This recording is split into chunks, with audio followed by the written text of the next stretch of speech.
¿Qué tal, amigos? Vamos a hablar ahora otra vez de lo internacional, pero desde una perspectiva un poco diferente.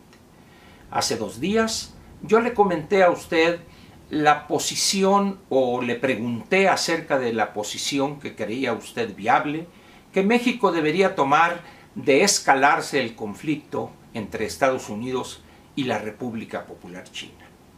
Voy a mantenerme en la parte internacional preguntándole ahora a usted lo siguiente.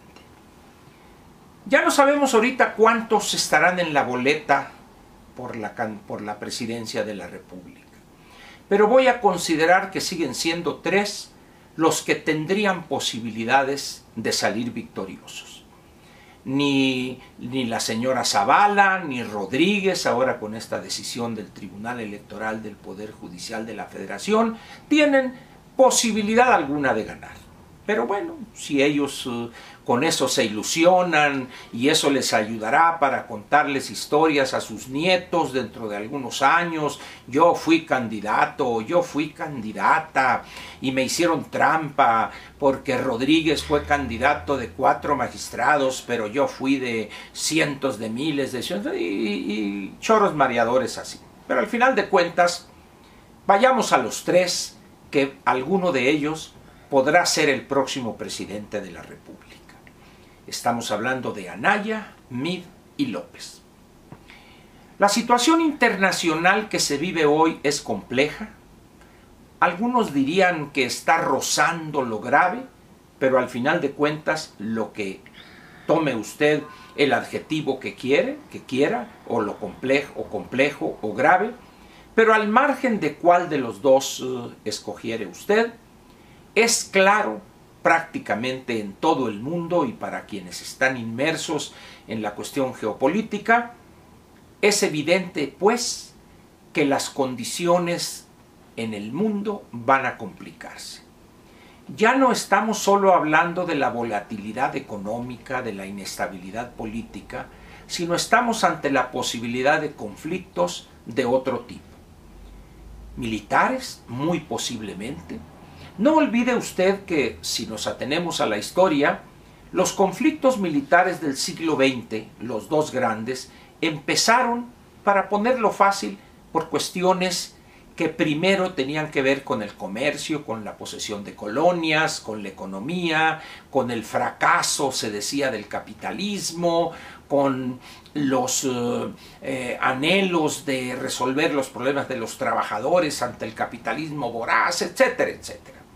Pero producto de esa situación de origen económico surgieron las grandes tragedias del siglo XX, que fue por un lado el nazifascismo y por otro lado ese comunismo, entre comillas, de Stalin en la Unión Soviética, país hoy extinto, conflictos como la Revolución Cultural en la República Popular China, las hambrunas que poco a poco se ha ido conociendo su magnitud también en la República Popular China, algunas locuras como el Gran Salto Adelante, también otra de las brillantes, entre comillas, brillantes ideas del presidente Mao Zedong. Y así, hoy estamos pues ante una situación compleja. Vamos a quedarnos con este adjetivo. Sin embargo, por más que intentemos suavizar las cosas o las perspectivas frente a nosotros, es imposible hacerlo. En Estados Unidos, la presencia del presidente Donald Trump por otro periodo, es decir, 4 años más de su primer periodo, cada vez cobra avisos de que es muy posible que se concrete. No obstante las dificultades de todo tipo que está enfrentando, su base social, su base de apoyo natural, no le ha perdido o no le ha retirado la confianza. Todavía falta tiempo para las elecciones en Estados Unidos, pero las intermedias en el mes de noviembre de este año nos darán quizá alguna idea un poco más clara, más cercana a lo que pudiéramos esperar. Pero al final de cuentas, pues, la situación en el mundo en diversas y distintas regiones se están complicando. Si usted voltea al lejano oriente, está el problema de Kim Jong-un con sus cohetes y sus bombas atómicas, etc. Por otro lado está el problema en el Medio Oriente, que lejos de atenuarse se va complicando con los problemas en Siria, el apoyo que este país recibe de Irán y de Rusia frente a la posición un tanto errática de Estados Unidos, el uso de armas químicas o la acusación de utilizar este tipo de armamento, los problemas en África, demográficos fundamentalmente, los problemas en el sur del continente americano, Venezuela, en Centroamérica, con esta locura de los esposos Daniel Ortega y la señora Rosa Murillo, que es apoyada de manera ciega por la alta jerarquía católica en ese pequeño país, en razón de que ellos se oponen, los esposos Ortega Murillo, que se oponen en cualquier condición al aborto, y así sucesivamente.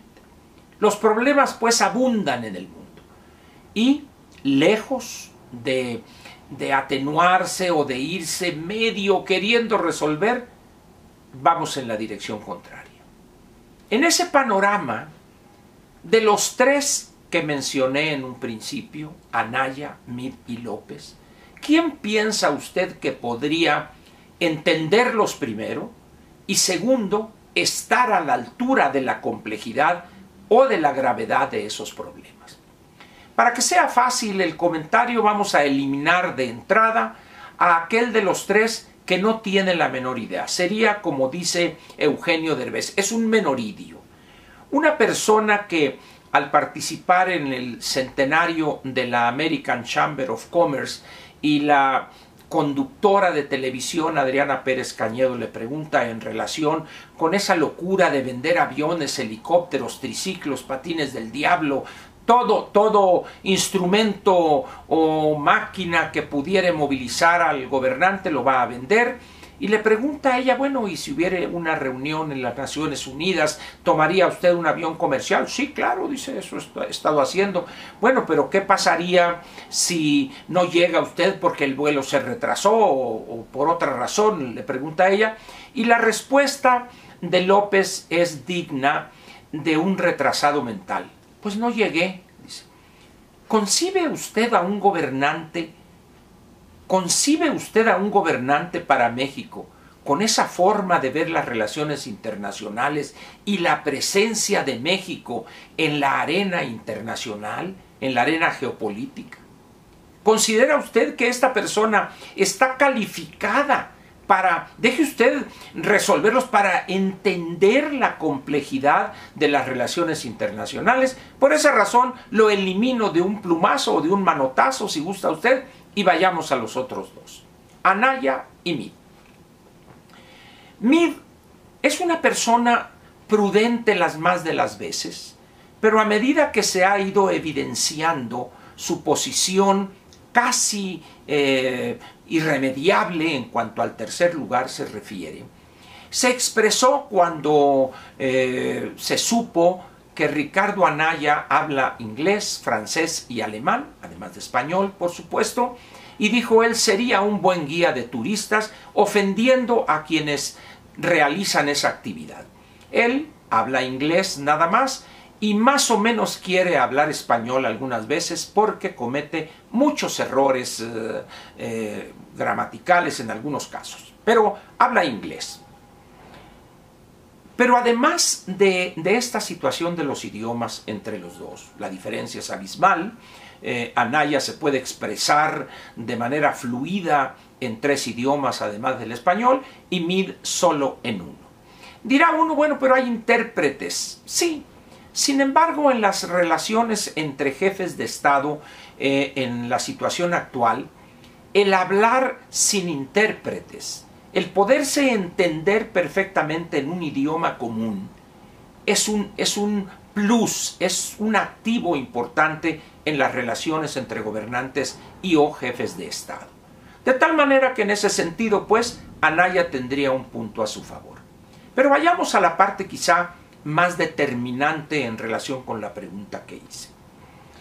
Mid es una persona que en los años en que ha estado en los diferentes puestos que ha ocupado, ha sido un hombre gris, un hombre que no se ha caracterizado por tener una decisión, firmeza, voluntad política, sino, como he dicho en algunas ocasiones, es un doer, es un hacedor, es alguien que requiere que le den línea para ponerse a trabajar. Es un hombre con muchas prendas personales, pero entre ellas no incluye un carácter firme, una voluntad política, una clara ambición y un manejo correcto del poder. Anaya es todo lo contrario. Alguien podrá decir, es exageradamente ambicioso, otros lo señalarán, es que es traidor. En ese momento diría yo, entonces es un buen político. En el caso de Mid, por desgracia para él y su imagen, muchas personas dicen que es una buena persona. Cuando a usted le pregunten acerca de un político, qué piensa de él, le voy a pedir un favor, jamás diga que es una buena persona. Porque lo peor que se puede decir de un político más en activo es que es una buena persona. Yo prefiero que diga usted, es un ambicioso, es un traidor, es un tal por cual. Porque así deben ser los políticos reales, efectivos, verdaderos, pues. En ese sentido, pues, de los dos, ya nomás nos queda uno. Pienso que en las condiciones complejas hoy y más complejas mañana del mundo, el mejor de los dos, sin duda alguna, el que mejor entendería el panorama por esa disciplina que tiene para ver las cosas en su conjunto, en su integridad, para mí, no hay duda, sería Ricardo Anaya.